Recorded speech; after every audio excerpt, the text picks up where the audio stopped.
झारखंड में कोयला कंपनियों के इस्तेमाल की जा रही जमीन के एवज में राज्य सरकार को हजारों करोड़ रुपए मिल सकते हैं। दरअसल नीति आयोग ने राज्य सरकार और कोल कंपनियों के अधिकारियों की संयुक्त कमेटी की रिपोर्ट मिलने के बाद बकाया राशि दिलाने का भरोसा दिया और साथ ही एक और तरीका राजस्व वसूली का बताया। हालांकि आयोग ने यह साफ कर दिया है कि कोयला कंपनियों के इस्तेमाल की जा रही जमीन के बदले व्यवसायिक कार्य के लिए तय राशि नहीं दी जा सकती है। जून 2020 में केंद्रीय कोयला मंत्री के साथ हुई मुख्यमंत्री हेमंत सोरेन की बैठक के बाद कमेटी गठित की गई। कमेटी ने राज्य के 12 जिलों में कोयला कंपनियों के इस्तेमाल की जा रही जमीन का सर्वे कर रिपोर्ट तैयार किया, जो अभी तक 85% तक पूरा हो चुका है।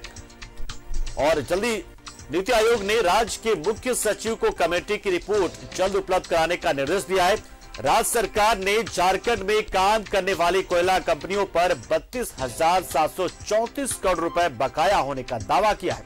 राज्य सरकार ने यह दावा कॉमन कॉज मामले में सुप्रीम कोर्ट के आदेश पर किया गया है। कोर्ट के नोटिस के बाद कोयला कंपनियां बकाया नहीं चुका रही हैं।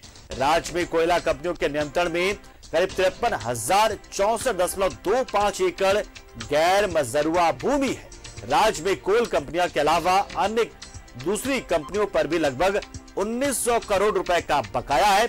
सेल और डीवीसी जैसी कंपनियां राज्य को कुल 1896 करोड़ रुपए का भुगतान नहीं कर रही, जिनके ऊपर बकाया है।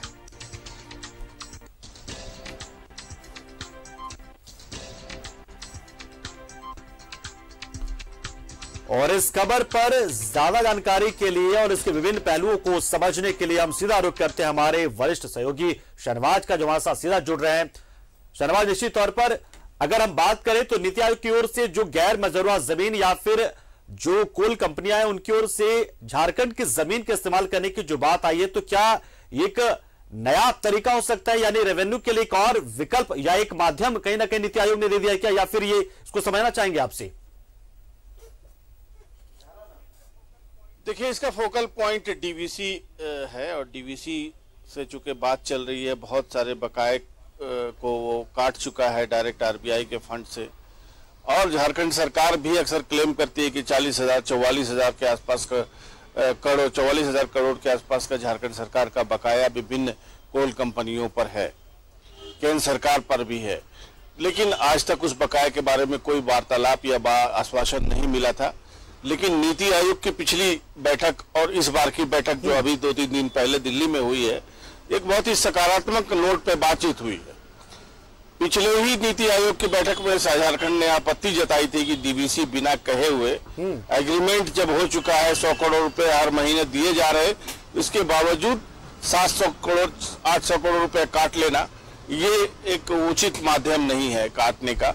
इसके अलावा कोयले की कमी को लेकर के नेशनल लेवल का पावर क्राइसिस भी हो चुका है पिछले महीने, उसको भी आप समझ ही चुके होंगे। तो कुल मिलाकर के झारखंड सरकार का भी क्लेम बनता है। अगर हम बात करें कि विभिन्न कंपनियों पर कितना बकाया है, तो ये भी बकाया कोई कम बकाया नहीं है। अगर ये बकाया कोल कंपनियों को मिल जाए तो कोल कंपनियों को मिल जाने भर से भी झारखंड का हजारों करोड़ रुपए का टैक्स बन जाएगा। बिल्कुल। अगर हम बात करें तो सीसीएल का बकाया जो है केंद्र सरकार पर 13,699 करोड़ का है। बीसीसीएल पर अगर बात करें तो 17,344 करोड़ का बकाया है। ईसीएल पर 1,691 करोड़, सेल पर 330 करोड़, डीवीसी पर 360 करोड़ और सेल जो आयरन ओर कैटेगरी का है 1,206 करोड़। ये बकाया अगर इन कंपनियों को मिल जाता है तो इस मिल जाने भर से ही झारखंड सरकार को अच्छा खासा रेवेन्यू लगभग 1500-1600 करोड़ रुपए मिल जाएगा। इसके अलावा जब ये बकाया मिलेगा तो झारखंड सरकार का जो क्लेम है, बहुत सारा क्लेम है, लगभग 40 से लेकर 44,000 करोड़ के आसपास का बकाया का क्लेम झारखंड सरकार करती है। ये भी अगर मिल जाए कहीं से किसी भी तरीके से, क्योंकि ये लीगल डॉक्यूमेंट के आधार पर है, तो झारखंड सरकार के पास भी रिसोर्सेस की कोई कमी नहीं होगी और झारखंड सरकार अपना विकास का जो कार्य है जो नहीं हो पाता है, अभी 2 साल के पैंडेमिक के बाद बहुत मुश्किल से खजाना संभला है और अभी बहुत सारे काम भी लंबित हैं। पूरा 2.5 साल का कार्यकाल सरकार का बीत चुका है, काम अभी शुरू ही करना है। बहुत सारी वैकेंसियां निकली हैं और आगे भी निकलने वाली हैं। बिल्कुल, तो पैसे सरकार ने पड़ेगी, वो इस बार तमाम पैसे जो वर्ष पैसे की जरूरत पड़ेगी। बिल्कुल। शहनवाज, एक जो इस खबर को जब हम पढ़ रहे थे, एक जो चीज इसमें जिसका जिक्र बार बार हो रहा था कि कोयला कंपनियां चलिए उत्खनन तो करती है जमीन के अंदर से या फिर ओपन कास्ट माइन जैसे भी हो, कोयला तो निकालती है, लेकिन जिस जमीन का इस्तेमाल करती है वो अपने खनन कार्य के लिए, जैसे कि मान लीजिए गाड़ी रखने का या डंपिंग करने का, उसके किराया या उसकी जमीन के उपयोग का पैसा देने की बात भी नीति आयोग ने की है। ये थोड़ा सा तकनीकी एक पहलू है, नया पहलू मुझे लग रहा है, जरा इसको समझने की कोशिश करेंगे। यानी कि किराया मानकर चले कि जमीन का इस्तेमाल करोगे तो भी दो और कोयला ले रहा तो भी आपको देना ही देना है, जो कि बकाया ऑलरेडी। कुछ ऐसा है क्या मामला?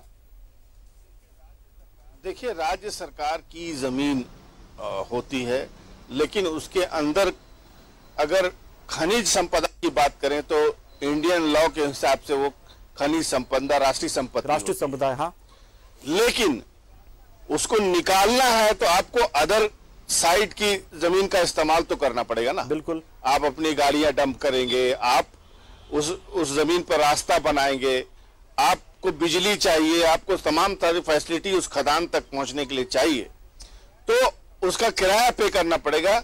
नीति आयोग ने बिल्कुल नीति की बात कही है, सही बात कही है कि अगर इस तरह से कुछ रॉयल्टी भी बढ़ जाएगी, अगर आप वहां तक खदान तक खान तक पहुंचने का जो मार्ग है उसका किराया दे दें, डंपिंग करने के लिए जो आप अपना इक्विपमेंट रखते हैं उसका किराया रख देते हैं। इसके अलावा माल जो निकालते हैं वो भी कहीं डंप करते हैं, बिल्कुल वॉशिंग करते हैं, सारी चीजें होती हैं, फाइन्स का अलग छटाई करते हैं, तो ये सब के लिए भी जमीन का इस्तेमाल होता है। और आपको पता होगा माइंस, मिनरल्स, कोयला, अभ्रक, जहां कहीं भी आप अगर रखेंगे, किसी भी जमीन के सरफेस पे रखेंगे तो वो जमीन जो है कल्टीवेशन के लायक नहीं, वो खराब हो जाती है, बिल्कुल एक बंजर भूमि के तौर पर डेवलप हो जाती है।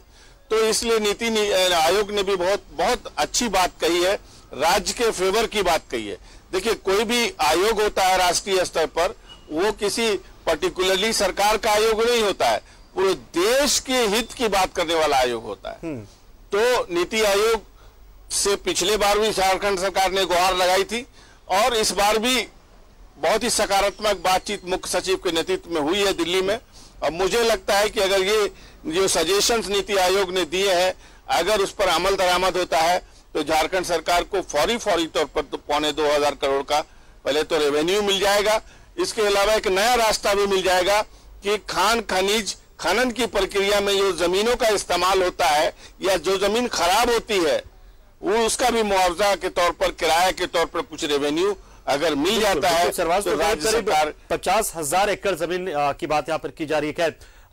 तो ये रिपोर्ट कब तक पूरी हो जाएगी? 85% बन गया, रिपोर्ट चलिए बन गई, उसका रिपोर्ट आप जो नीति आयोग है वो उपलब्ध करा देगा मुख्य सचिव को हमारे। उसके बाद की प्रक्रिया क्या होगी? आखिर फिर मिल बैठकर कैसे तय होगा पैसा और किराया उस जमीनों का? क्योंकि ये भी कहा गया है कि व्यावसायिक जो कमर्शियल जो किराया लगता है वो किराया तो खैर नहीं मिलेगा, लेकिन पैसे आपको मिलेंगे उस जमीन के इस्तेमाल के। तो वो सब तय कैसे होंगे, कब तक हो सकेंगे? देखिए, इस काम के लिए एक्सपर्ट कमेटी लगाई गई है, इसमें भू राजस्व विभाग के, कमर्शियल टैक्स डिपार्टमेंट के योग्य अफसरों को इसमें लगाया गया।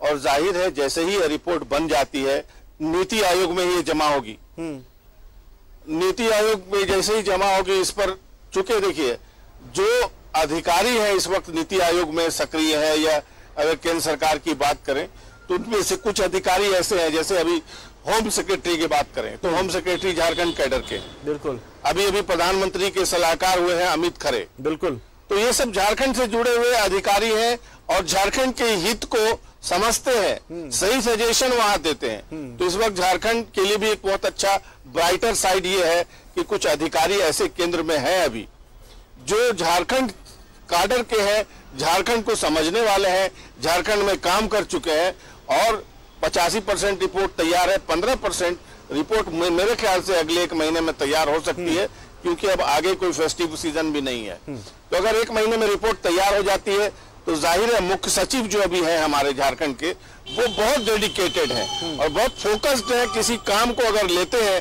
तो उसको पूरा करके छोड़ते हैं, और वो निश्चित रूप से इस बाकी बकाया जो ये काम बचा हुआ है इसको टेबल कराएंगे। नीति आयोग की अगली बैठक में टेबल करा सकते हैं, क्योंकि अभी अगली बैठक में दायरे रिपोर्ट तैयार हो जाएगी और मेरे ख्याल से डिसीजन भी हो जाएगा और झारखंड के लिए एक रेवेन्यू का नया रास्ता भी तय हो जाएगा। 50,000 जो हेक्टेयर जमीन की बात की जा रही है पूरे झारखंड में, अगर आप उसकी रॉयल्टी को अगर ऐसे ही जोड़ लें किराए के तौर पर भी, तो बहुत बड़ा अमाउंट झारखंड को इस सिलसिले में मिल सकता है। लेकिन फिर भी शहनवाज इंतजार रहेगा कि जब कोयल जो रॉयल्टी है कोयल की वही नहीं मिल पा रही तो फिर जमीनों के किराए को लेकर क्या कुछ तय होगा, इंतजार करना होगा फिलहाल इसी का। फिलहाल तो रॉयल्टी ही मिल जाए वही काफी होगा झारखंड के लिए। बहुत बहुत शुक्रिया, आप हमारे साथ जुड़े, पूरी जानकारी दी और बताएं कि किस तरीके से अब आगे आने वाले दिनों में चीजें होंगी, कैसे ये रिपोर्ट तैयार हो जाएगी, फिर कैसे जो कोयल की रॉयल्टी है वो दिलवाया जाएगा और उसके साथ साथ जो जमीन का इस्तेमाल हो रहा हमारे गैर मजरूआ जमीन का झारखंड का इन तमाम तरह के खनन कार्यों में, उसको लेकर उसका किराया भी हमें मिलेगा, इस्तेमाल हो रहा है जमीन का। तो निश्चित तौर पर झारखंड के सामने एक नया रास्ता रेवेन्यू जनरेट करने का खुल रहा है। तो बहुत शुक्रिया हमारे साथ जुड़े आप शहनवाज, पूरी जानकारी आपने दी।